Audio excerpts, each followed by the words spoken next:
I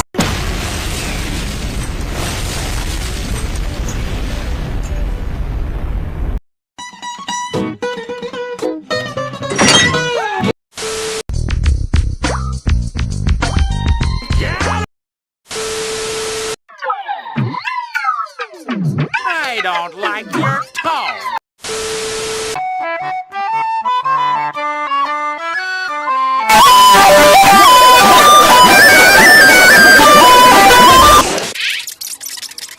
Some children should be seen and never hurt.